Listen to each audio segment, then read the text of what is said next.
할렐루야. 우리는 예수를 알고 가족이나 친구, 지인, 또 직장 동료에게 복음을 전하면 그들이 이런 반응을 하죠. 예수 믿으면 밥이 생기냐, 떡이 생기냐. 요즘은 이 밥과 떡이 아니죠. 예전에 굶주리고 못 살 때는 밥이 다였습니다. 그죠? 지금은 생활을 뒷받침되냐, 무슨 도움이 되냐.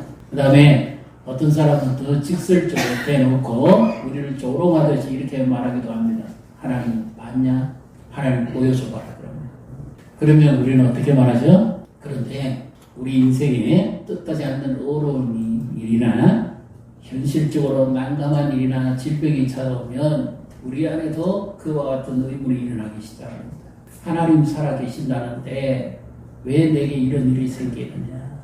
안 믿는 친구한테 말 잘해놓고 정작 내게 다급한 일이 생기면 하나님은 눈에 보이시지도 않는데 왜 나를 도와주시지도 않냐? 이렇게 하소연하기도 합니다. 그리고는 더 크게 보이는 게 뭐죠? 눈에 보이지 않는 하나님의 손길보다는 이번 달 해결해야 될 카드빚이나 자녀들의 학비나 생활비가 더 걱정이. 물가도 자꾸 오르고 나라도 어지럽고 물가도 자꾸 올라가는데 갈수록 앞이 캄캄합니다. 하나님은 눈에 안 보입니다. 성경 말씀대로라면 하나님이 당장 나타나셔서 날 도와주셔야 되잖아요. 두려워하지도 말고 염려하지도 말고 쫄지도 말고 믿으라 그랬으면 하나님이 뭔가 대책을 세워주셔야죠. 그래야 우리가 하나님이 살아계시구나 하는 것을 믿고 의지할 수가 있죠. 그런데 어떤 경우에는요, 하나님이 전혀 믿음도 하지 않는 듯한 때가 있습니다. 그리고 예수를 잘 믿으라 초신자나 누구나 똑같습니다. 그런데 오히려 초신자 때는 예수 안 믿었을 때는 하나님께서 특별히 베풀으신 은혜가 많아요. 한 3년 정도까지는 기도하면 즉각 응답해 주십니다. 참 신기한 일들이 많습니다. 새 가족들한테 간증 한번 들어보십시오. 병에서 고침받는 거, 재정 문제 해결하는 거, 빚잔치 정리되는 거, 여러 다방면의 은혜를 다 베풀어 주십니다. 그런데 늘 하나님이 그렇게만 하시느냐? 아닙니다. 하나님은 또 목적이 있고 우리를 성수시키자 하실 때는 그렇게 하시지 않습니다. 하나님은 언제나 우리에게 동일한 방법으로 우리의 삶을 인도하신다는 것을 믿으시기를 바랍니다. 하나님은 눈에 보이시지도 않는데 하나님은 어떻게 우리를 도와주십니까? 이 말씀은 잘하는 말씀입니다. 너무 잘하는 말씀입니다. 배우기도 하는 말씀입니다. 기도할 때 배우고 평사지 우리 성경학교나 수련회 때 10권에 이 말씀을 항상 붙여 나오죠. 그러죠? 기도할 때도 합니다. 그렇지만 이 말씀이 아주 평범하게 들리지만 이 말씀은 위기적 상황에서 두려운 상황에서 우리를 건질 수 있는 가장 능력 있는 말씀입니다. 하나님께 우리의 시스를 먼저 고정해야만 두려움을 이길 수 있다고 하나님이 말씀하십니다. 자, 우리 그 말씀함을 읽었지만 이렇게 오늘은 시간을 가지고 여유를 가지고 천천히 이렇게 한번 읽어보십시오.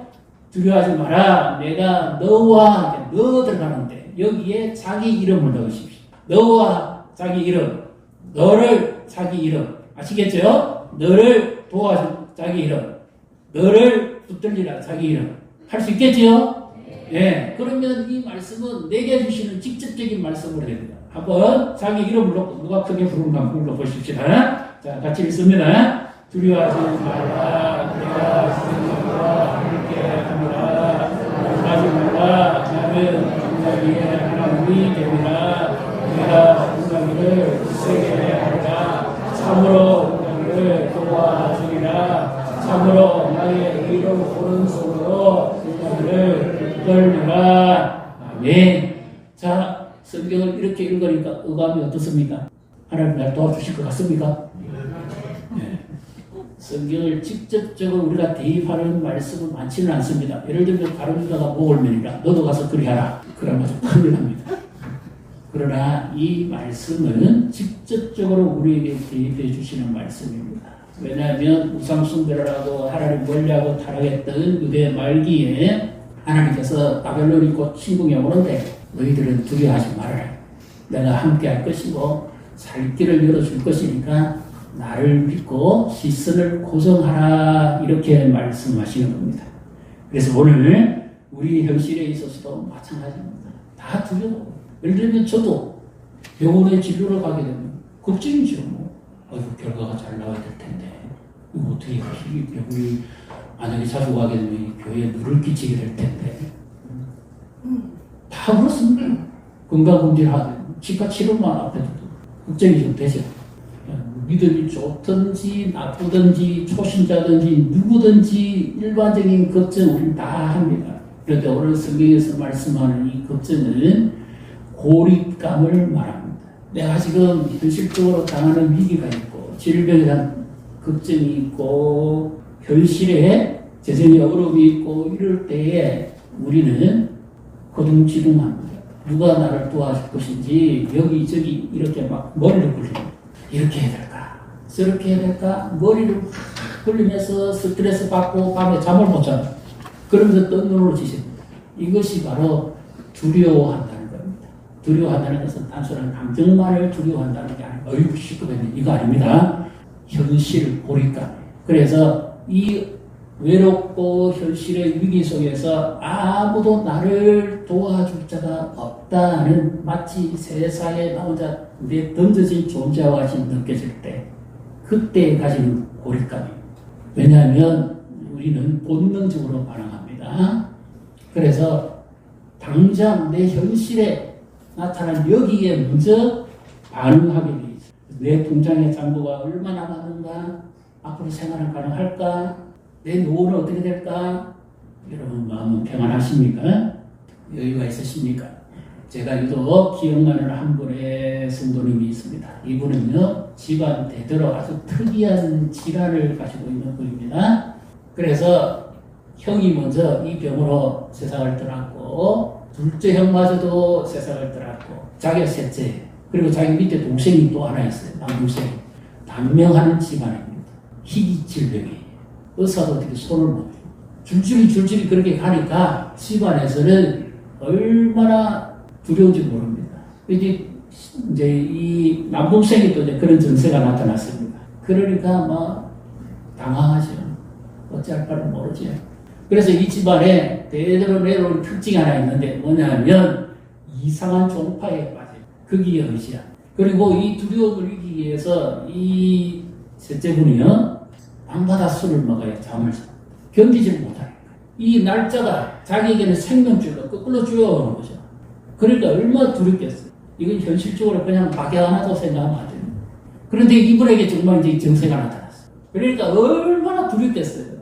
그래서 이제 이분이 입원했다는 소식을 듣고 제가 이제 그 병실에 갔습니다. 그 아내분이 집사님인데 남편 전도하려고 하나님을 믿어보라고 아무리 말해도요. 자기 집안 이미 두 형이 죽었죠. 자기 동생도 그렇죠. 그러니까 자기가 지금 죽을 판인데 하나님이 어딨냐고 눈에 보이냐고 안 받아들여요. 병원 입원에 가서 제가 병실 문을 열고 들어가는데 완전히 이분이 진짜 마치 두려워서 완전 죽은 사람 떨면서 눈이 초점이 하나도 없어요. 근데 그 옆에 아내 되는 집사님은 눈물로서 하나님 앞에 기도합니다.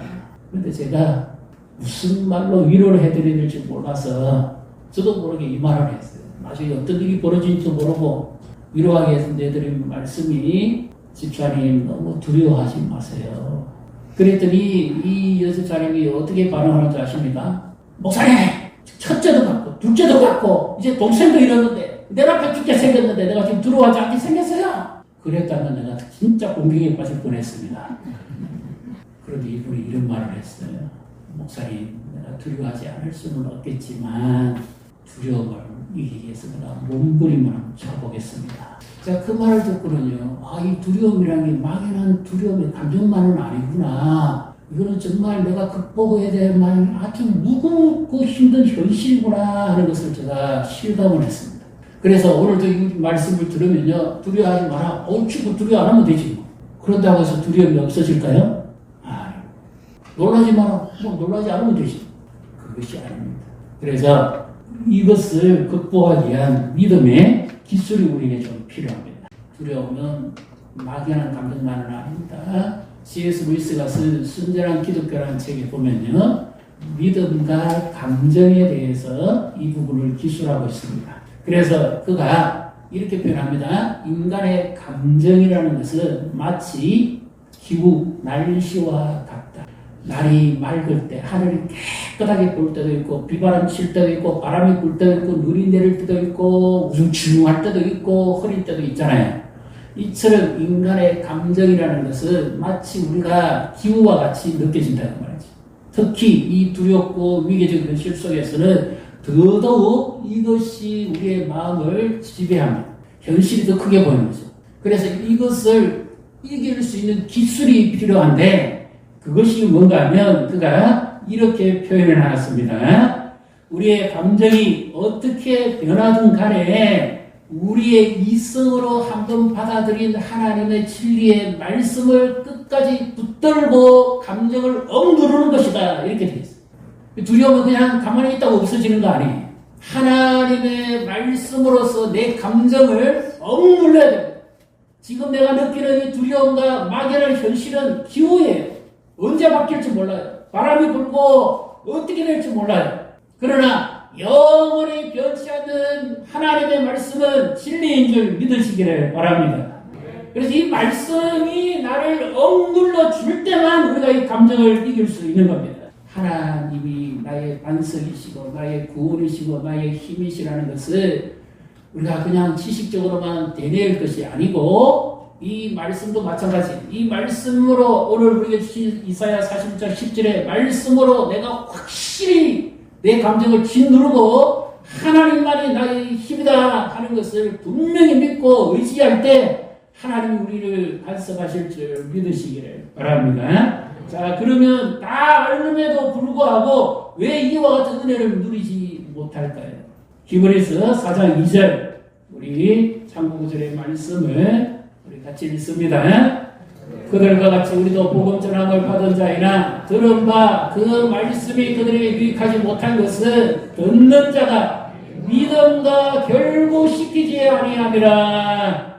아멘. 자, 여기 보십시오. 듣는 자가 믿음과 하나님의 말씀과 자기를 결부시키지 않는다.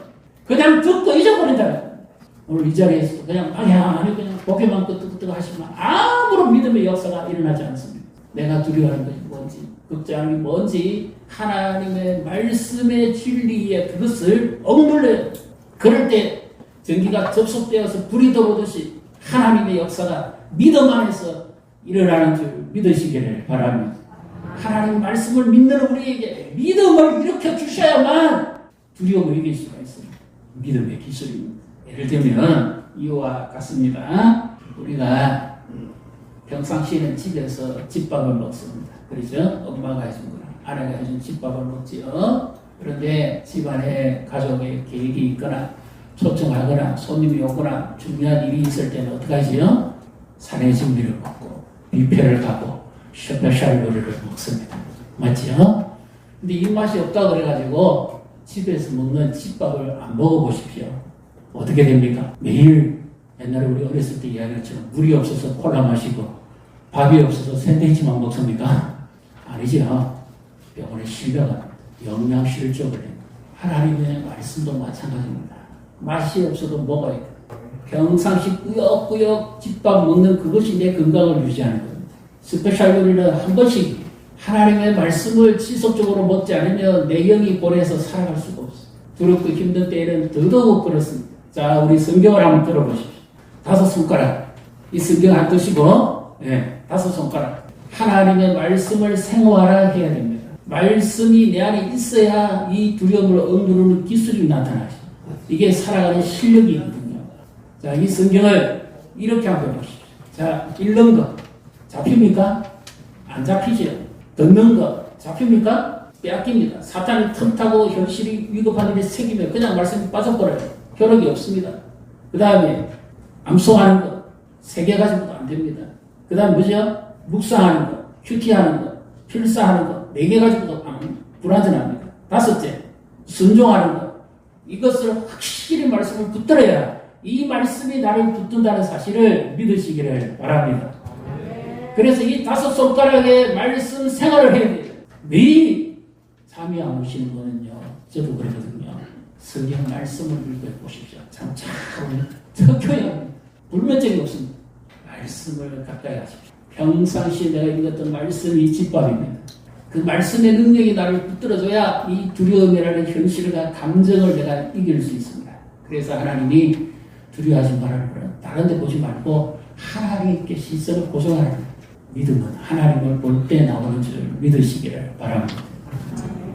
그리고요, 하나님은 우리에게 함께 하시겠다고 말씀하시는데 우리의 삶에 우선순위를 하나님께 둘 것을 말씀합니다. 자, 여기에 함께 한다는 말의 의미는 가장 친밀한 연합, 또 운명, 부부의 동행, 뭐 이런 표현인데 고대에는 왕이 군사를 끌고 직접 전장에 나갔죠. 그래서 그때 든든한 나의 지원군, 가장 내 가까이 있는 밀착해 계시는 분, 이렇게 표현을 해놨습니다. 그래서 우리가 고통을 당하거나 두려움의 한복판에 있을 때 하나님은 멀리 눈에 보이시지 않을까? 막연히 어딘가 계시겠지, 이렇게 생각이 되는데 그 의미가 아닙니다. 바로 내 곁에 함께 계시겠다는 말씀입니다. 자, 이 의미를 잘 들으십시오. 우리가 여기에 공기가 없으면 아무도 살지 못할 겁니다. 눈에 보이지 않아도 공기는 있죠. 우리의 생명과 건강을 위해서는 공기가 반드시 있어야 됩니다. 이처럼 하나님은 눈에 보이지 않습니다. 왜 우상을 섬기는 줄 아세요? 눈에 보이거든요. 신전에 가서 왜 절합니다? 눈에 보이잖아요. 그래서 제물도 드리고 봉도 드리고 기도도 하고 뭐 그러잖아요. 여기 팔공산에 가까이 왜 많은 사람들이 그 위에 올라갑니까? 눈에 보이거든요. 눈에 보이니까 사람들의 생각에 위안을 얻는 겁니다. 내 눈에 보이는 신이니까. 그런데 하나님은 눈에 보이지 않습니다. 우리 육안으로 볼 수 없는 분이에요. 그렇기 때문에 영으로 존재하시니까 하나님은 시공간을 초월해서 언제든지 우리와 함께 하시는 분인 줄 믿으시기를 바랍니다. 그럼 어떻게 믿느냐? 하나님이 이렇게 말씀하십니다. 우리가 살아가는 일상, 가정, 침실, 병상, 학교, 직장, 일터, 사회, 국가, 어디든지 온 우주에 하나님이 계시지 않은 곳은 한 군데도 없습니다. 온 세상에 하나님은 두루 편재하십니다. 지금도 하나님은 온 우주를 다스리십니다. 그런데 하나님께서 우리에게 요구하시는 것이 있습니다. 뭐냐? 나에게 우선순위를 두라는 거죠. 하나님께. 자, 우리 참고 구절을 봅니다. 마태오 6장 33절 말씀 우리 같이 읽습니다. 그런즉 너희는 먼저 그의 나라와 그의 의를 구하라. 그리하면 모든 것을 너희에게 더 있게 하시리라. 아멘. 자, 여기 임마누엘 하나님과 함께 계신다는 것인데 이것을 풀이해보면 이렇게 됩니다. 만약에 네가 나에게 우선순위를 둔다면 나도 너에게 네 최고의 우선순위를 두겠다. 그래서 먼저 그의 나라와 그의 의를 구하라. 그리하면 하나님이 도우시겠다. 우리가 지금까지 살아오시면서 어렵고 힘든 일 겪고 우리 어르신들은 믿음이 분명합니다. 오늘 당장 천국 가실 수 있어요. 하나님 데려가시면. 그런데 제가 걱정하는 건 다음 그 젊은이들 정말 믿음이 있습니까? 하나님께 내 목숨 한번 걸어봤습니까? 하나님께 목숨을 걸어야 됩니다. 하나님께 대충 믿어서는 안 됩니다. 오늘 내 인생에 문제가 있고 내가 풀리지 않는 어려움이 있다면 이 말씀에 목숨 한번 걸어보십시오. 정말 하나님 당신이 살아계시면 이 말씀대로 한번 해보라고 한번 해보세요. 목숨 한번 걸어보세요. 두리번 여기 가야 될까 저기 가야 될까 사박을 해보지 말고 목숨을 걸고 제대로 예수를 한번 믿어보세요. 언젠가는 믿겠지. 언젠가는 내 믿음도 성장하겠지. 절대 안 됩니다. 목숨을 걸어야 돼요. 오늘 이 자리에서 결단하십시오. 예수를 대충 믿으려고 해서는 안 돼요. 그래서 하나님 내가 주를 걸기 위해서 내가 목숨을 걸겠습니다. 내 우선순위를 하나님께 주겠습니다. 그럴 때 하나님이 역사하시고 나도 너에게 최우선순위로 내가 너를 돕겠다. 이 하나님의 말씀대로 이루어진다는 사실을 믿으시기를 바랍니다.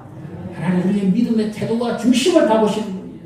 오늘같이 듣고 이렇게 옷을 입었느냐 이건 우리 시선입니다. 하나님은 그거 안 보시고 네 중심이 어떠냐? 정말 나를 위해 목숨 걸 자신이 있나? 네가 나를 그렇게 찾느냐? 그러면 나도 너에게 최선을 다해 우선순위로 함께 하겠다.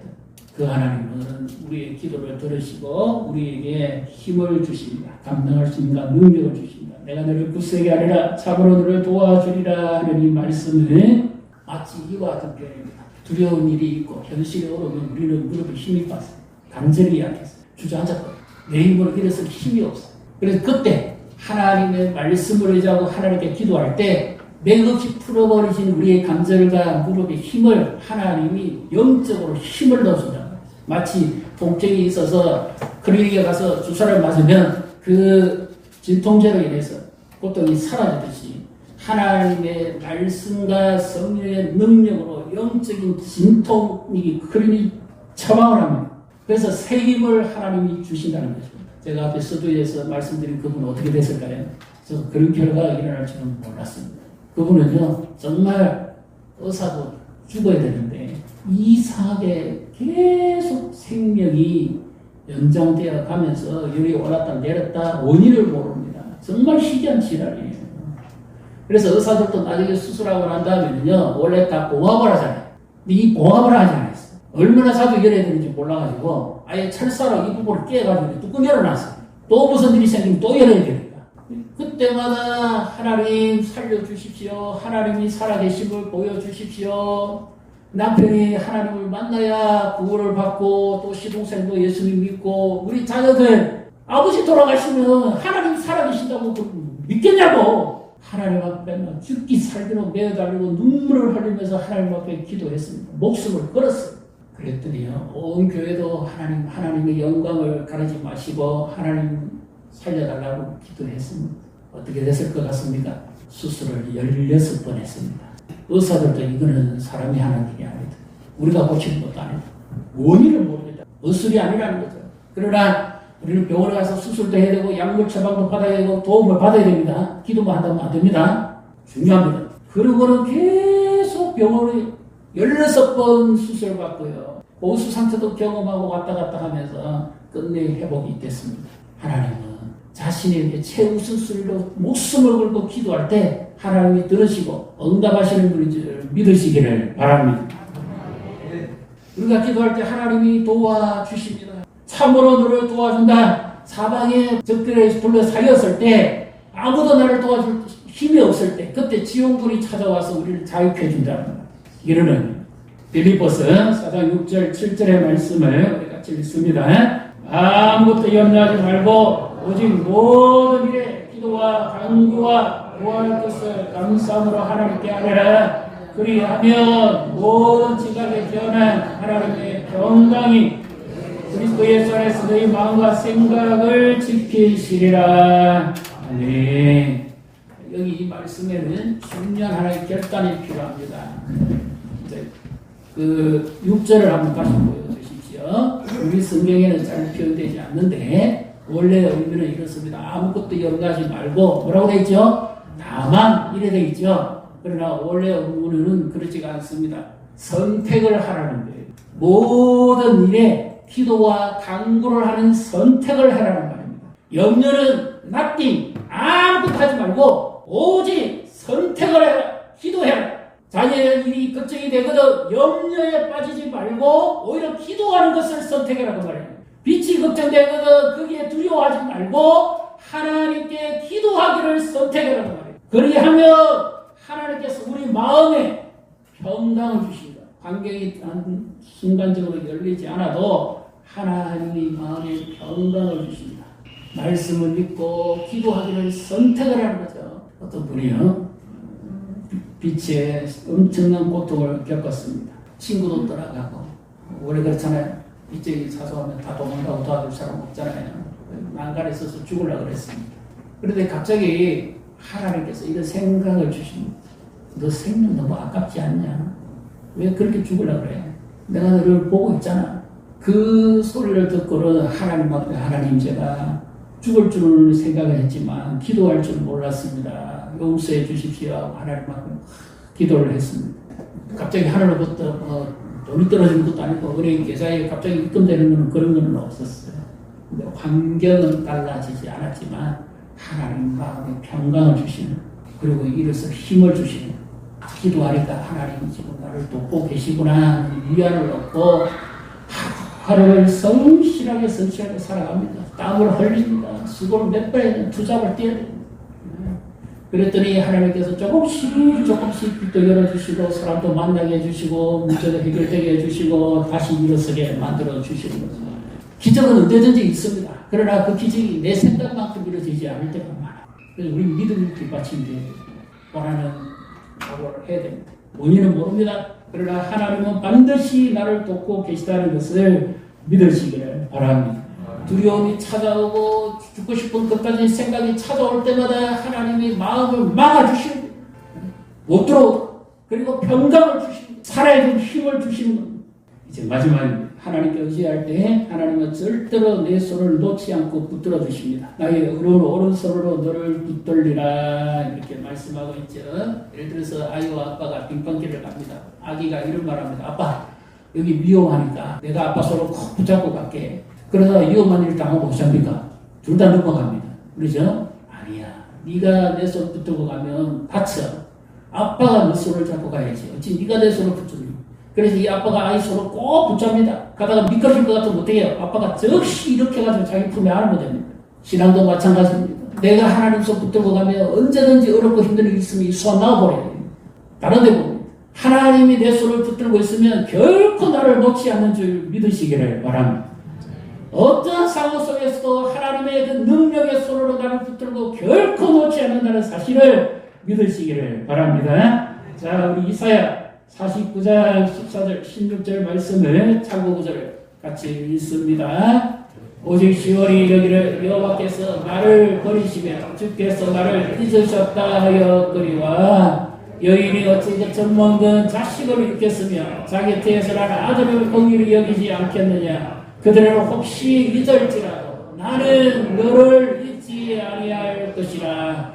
내가 너를 내 손바닥에 새겼고 너의 성벽이 항상 내 앞에 있나니. 아멘. 이 말씀도 나는 너를 할 때 자기 이름을 넣어.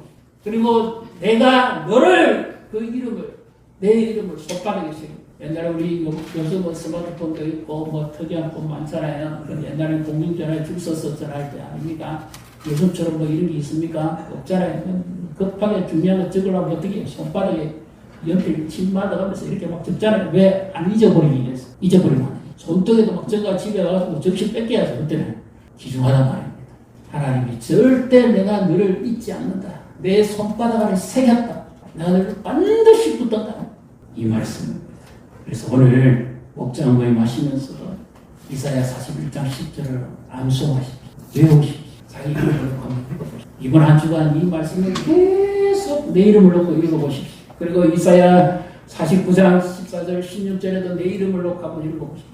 하나님이 정말 멀리 계신 분인지 안 계시는 분인지 눈에 안 보이는 분인지 나와 함께하는 분인지 영예가 될 때마다 기도를 선택하십시오. 하나님은 반드시 우리가 목숨을 걸고 최우선순위를 하나님께 바라갈 때 하나님도 우리에게 최우선순위로 도우실 줄 믿으시기를 주님의 이름으로 축복합니다.